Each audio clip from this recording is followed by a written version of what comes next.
Bismillahirrahmanirrahim. Assalamualaikum warahmatullahi wabarakatuh. Ananda sekalian yang dirahmati oleh Allah, semoga selalu dalam keadaan sehat walafiat dan tetap semangat dalam menjalankan proses pembelajaran secara online. Baiklah, pada hari ini kita akan melanjutkan pelajaran tematik di tema 2, subtema 1, yaitu pelajaran IPS, dengan judul tema Cara Tubuh Mengolah Udara Bersih. Nah, untuk pembahasan IPS di tema 2 subtema ini akan ada dua hal yang kita pelajari. Yang pertama yaitu jenis-jenis kegiatan ekonomi masyarakat. Nah, ini bisa dilihat di buku Bu Pena Ananda halaman 86. Kemudian yang kedua adalah usaha di bidang pariwisata.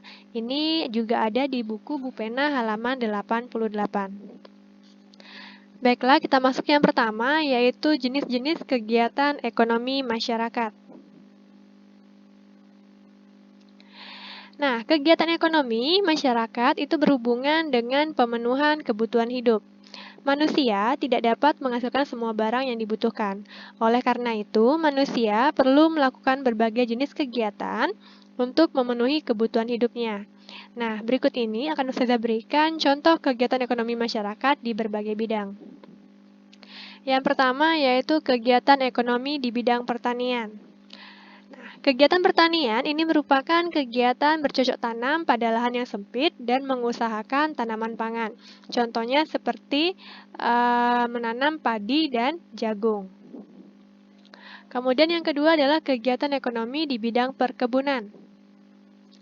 Nah, kegiatan ekonomi di bidang perkebunan ini merupakan kegiatan bercocok tanam pada lahan yang luas dan mengusahakan tanamannya yang bernilai tinggi, seperti perkebunan kelapa sawit.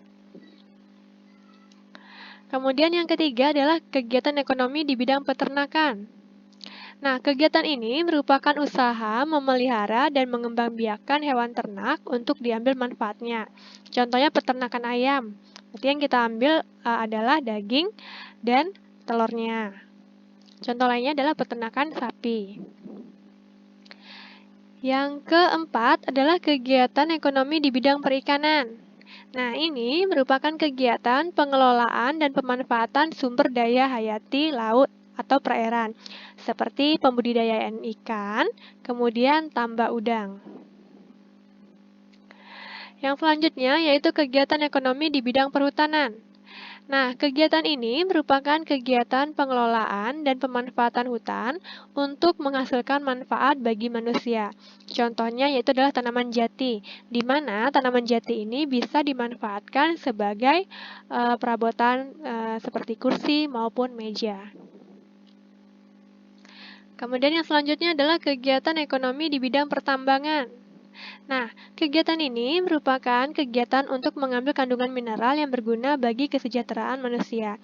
Contohnya yaitu adalah tambang batu bara ataupun tambang minyak.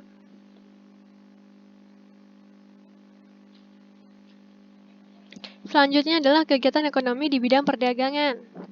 Nah, kegiatan ini merupakan kegiatan jual beli untuk memperoleh keuntungan.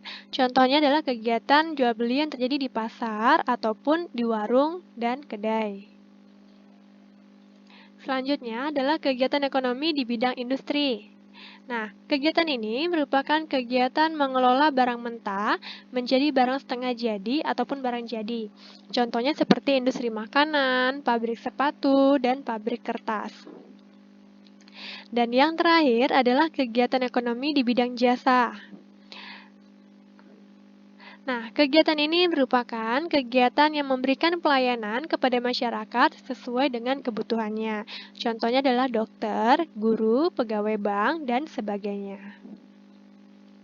Selanjutnya yaitu usaha di bidang pariwisata. Nah, salah satu kegiatan ekonomi di bidang jasa adalah pariwisata. Sektor pariwisata di Indonesia itu banyak menonjolkan potensi alam dan aspek budayanya. Sektor pariwisata di Indonesia itu sangat berkembang pesat. Hal ini menyebabkan tumbuhnya usaha-usaha penunjang pariwisata. Nah, berikut adalah usaha-usaha penunjang jasa pariwisata. Yang pertama yaitu contohnya kawasan pariwisata seperti kawasan wisata Candi Borobudur, Danau Toba, dan Taman Mini Indonesia Indah.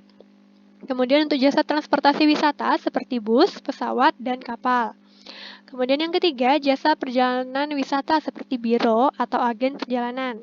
Yang keempat adalah jasa makanan dan minuman seperti restoran, rumah makan, dan kafe. Yang kelima, penyediaan akomodasi atau jasa penginapan seperti hotel, motel, dan losmen. Yang keenam, penyelenggaraan kegiatan hiburan dan rekreasi seperti arena permainan, tempat karaoke, dan bioskop.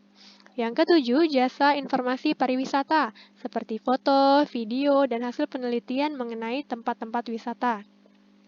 Yang kedelapan, jasa konsultan pariwisata, seperti studi kelayakan, pengelolaan usaha, dan pemasaran di bidang kepariwisataan. Yang kesembilan adalah penyedia jasa pemandu wisata atau tour guide. Yang ke-10 adalah wisata tatirta, seperti wisata dan olahraga air, serta penyediaan sarana dan prasarana, serta jasa lainnya di perairan laut, pantai, sungai, danau, dan waduk. Dan yang terakhir adalah usaha penjualan barang seperti cenderamata atau souvenir. Nah, baiklah sekian dulu penjelasan IPS untuk hari ini. Jika ada yang belum dimengerti, boleh ditanyakan kepada Ustazah. Ustazah akhiri, wassalamualaikum warahmatullahi wabarakatuh.